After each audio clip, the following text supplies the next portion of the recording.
welcome to Coffee Break. I'm Mary Franke. And I'm Felder. Now, today's show is all about entertaining. Mary and I are going to be giving you some of our tips and suggestions on how to throw a great party. And later on, I will be in the kitchen with Chef Mike Chapter cooking up some easy appetizers.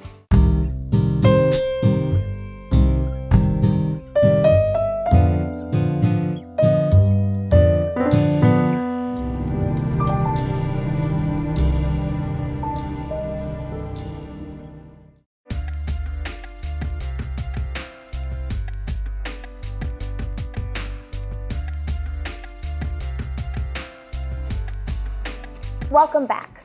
So today's episode is all about entertaining, and my roommate and I recently had a party, and she had no idea what she was doing, so she asked me for some of my top tips. And one thing that I think is so important is you must have a good musical playlist. I think it's really funny that you said that because I think most people would definitely agree with you. I'm one of those people, when I go to a party, I don't really pay attention to music, which is kind of odd. I know I'm probably the weird man out here, but I agree with you. That's a good tip for most people. I don't know. I'm crazy. That's really funny. Probably because you play it all the time, though, that Maybe. You just don't notice it as much. Maybe. But I think it's important to have good variety and whatnot. And something else that I find really important is how the flow of the party is going to work. From the time people enter, where your food is going to be, where people can put their coats, where the drinks are going to be, I just think it helps make the party go smoothly. And Brian, I know you entertain all the time. What are some of your top tips to share with us? Yeah, well, we do, and I'm really glad you were talking about the flow because, we live in a place where our floor plan is pretty open, and so the one problem that happens a lot is that, people come in and everyone gathers around the bar or the main kitchen area because, obviously that's where most people put their food and drink. So one thing I really like to do, and if you have room in your home, I would highly suggest this, but making little stations throughout your house. If you can kind of spread things out and force your crowd, especially for a larger party, to kind of spread out and go to different areas so that not everyone's in one area and it's all packed. That's one of my main tips, so I'm glad you mentioned that. I also, one of my main pet peeves when I go to a party, I hate showing up, a couple hours later after it starts, the food is either out or a lot of times you can tell this food's been sitting there for several hours. It's so gross. I totally agree. So one thing I do, if I'm making a bunch of items, I'll maybe make double batches. So I'll put half of it out at the start of the party and then kind of mix things in, in the middle of the party so that people arriving later, the food is still fresh. And I think that's really important. Okay. And then my last, tip would be that, at least in my case, I have a lot of friends who feel really weird about eating in public or don't like, scarfing down in front of a bunch of people. So I would say, just keeping it simple. A lot of finger foods, a lot of appetizers, things that are easier to eat. And a lot of times for the host too, it's a little bit easier to prepare than obviously main courses. But speaking of appetizers, I know that you're gonna be in the kitchen here in a little bit with Chef Mike Chapter doing some appetizers. So that'll be fun. I know, I'm excited. Before we do that though, I want to remind you that we have this weekend getaway package from the Hotel Blackhawk in Davenport, Iowa. Now this is an amazing hotel. It's a boutique hotel about 3 hours from Chicago. And the weekend package getaway includes a one-night stay in a luxurious guest suite, dinner for two at the renowned Bix Bistro, breakfast for two, 2 hours of free bowling in the Martini Lounge, and an in-room massage for two. For your chance to win, make sure to like the Coffee Break page on Facebook by January 31st. Make sure to check out their website at hotelblackhawk.com. We'll be right back.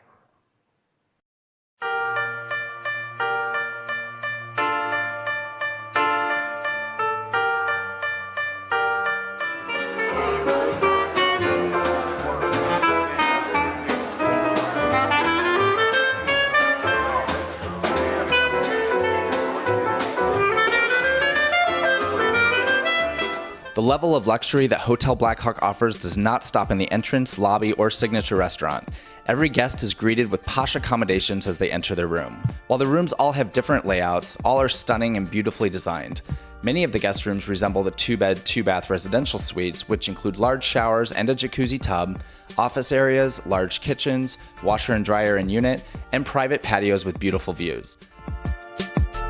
The hotel also features a full-service spa, Spa Luce. They have a full fitness center,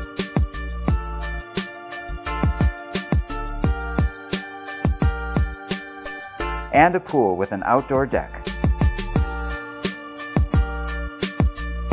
And for a fun evening of entertainment and martinis, make sure you don't miss Blackhawk Bowling and Martini Lounge.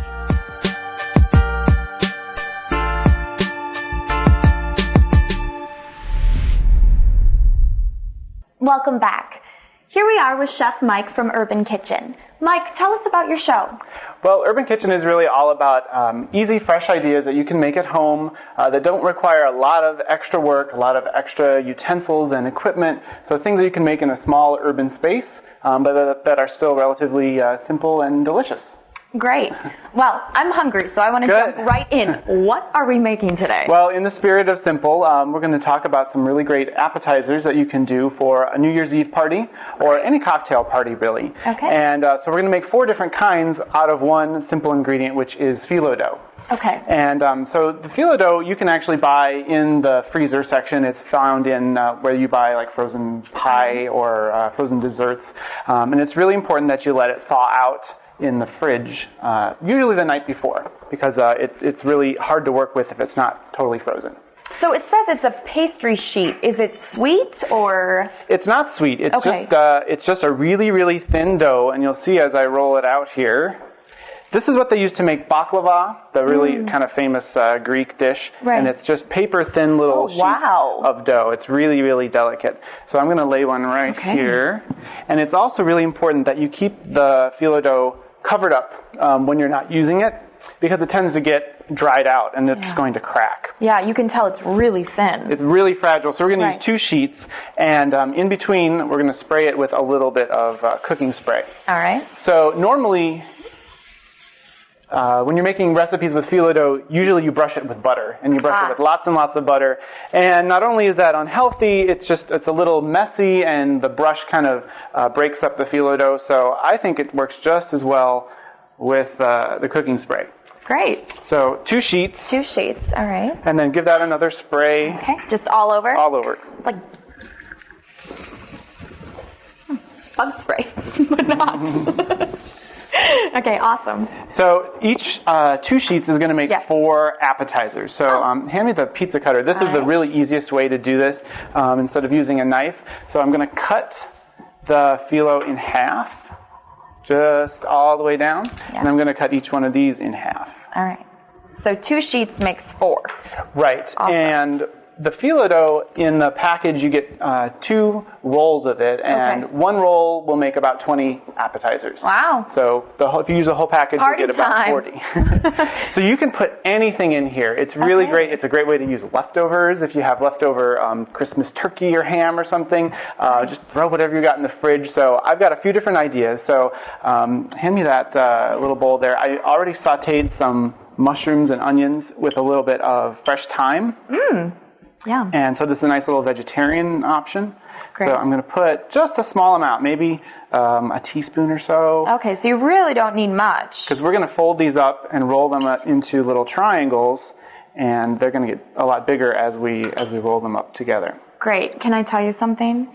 Now, this is why I can't be a chef, because I'm looking at all these ingredients, and every time I start cooking, I end up eating everything out of the bowls, so that I have no ingredients left. So I'm behaving right now, because I'm watching You're this. welcome to snack as you go. There's those chocolates that I'm just like, all right, this is why I don't cook. And that's why it's great just to use whatever you've got in your kitchen. All right. So let me show you how to fold up one, and then you can do a couple of the others. Okay. So we're going to fold one of these rolls in half on a diagonal, so we have kind of a little triangle shape there. Okay. And then I'm going to fold it again, but fold it away from itself. So we're going to fold it up like a flag. Okay. So I'm going to maintain that little triangular shape. So this time I'm going to go this way. Oh, wow. Always keeping the triangle, and then like that, and then just keep going back and forth until you're all the way at the end. So this one strip makes one whole one. Okay. Wow. Right. And then when you get at the end, you just fold over. And voila! There's a little triangle. You got it. So this is the mushroom and onion with some fresh thyme. Yeah. Let me show you one more time, and then I'll have you do the other 2. I don't know if I remember that. So the first part, you're not going to seal in all of the filling right away. That's okay. You just want to create that triangle shape. Okay. With that straight edge there. And then we're going to fold over this way. So you always have that angle. Just like geometry. Did you like geometry? No, not at all. So the thing is, if you are making ones with different fillings, it's important that you have a way for your guests to be able to distinguish what's inside there. That is key. So we're going to decorate them a little bit on the top. So a little more spray. Okay. And then, so this one has the fresh thyme and onions and mushrooms. So I'm going to use a little more fresh thyme and just sprinkle on the top. So that's going to distinguish what is inside of those. So now we know. Now we know. I So like you can put those over on the cookie sheet. All right, I'm going to get a couple more sheets ready, and I'll show you a couple other variations. Okay. So these can go just on a regular cookie sheet baking pan. You don't need to spray it or anything. And they can actually be made ahead of time. Okay. So if you want, you could put them on the cookie sheet and put them right in the freezer. Oh. And then you can freeze them and just take them out whenever you need them. Wow. And just cook them from frozen. Good to know. So do you have any, holiday tips or tips in general when it comes to serving food at parties? Key things that we can all learn from. A couple important things. When you're having a party, like a cocktail party or something with appetizers, you want to plan for about 4 to 5 pieces per person per hour. Oh, so wow. if you've got a party where it's going to go on for a while, you need to think about that. But they're also going to eat less as the night goes on. We hope. So let me show you a couple other options that you could do. I like to put a little fresh Granny Smith apple. Nice. And a little blue cheese. Oh, yes. Good combination. Always. Granny Smith, or you could use pears. That's really good. You could use goat cheese instead. Whatever you might have in your kitchen, exactly. right? You can do a turkey and cranberry. Oh, look at this. These are great combinations. So I've just got some leftover turkey. It can be from your holiday dinner. It can be deli turkey. You just want to make sure whatever you put in here, you want it to be nice and small. You want really small pieces, because if it's too big, it's going to break the dough. Yeah. Then the cranberries, I soaked in a little bit of cranberry juice to soften them up a little bit. Okay, great. So they're not too chewy. But you could soak them in orange juice or even a little water. So I'm going to go ahead and fold up these blue cheese and apple ones. Well, and the great thing is, it's like these ingredients go a really long way. They do. You don't need a lot at all. You're using not a lot, so I can see how you can make a lot of these for, a party. And that's really important, that you don't put too much in. A couple of the key things are, go with maybe 2 or 3 ingredients and make sure that you're only using about a tablespoon of actual stuff in there, because too much is you'll have a blowout. You're gonna have the dough is gonna break, or the cheese is gonna leak out.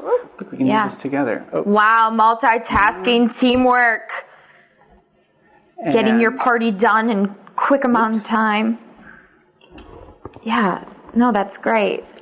Which one's your favorite that you've ever made? I'm going to show you my favorite one in just a second here, which is the chocolate one. I'm a chef! Yes, it's beautiful. And look at mine. Mine broke, so I have got a terrible failure there. But just fold it up.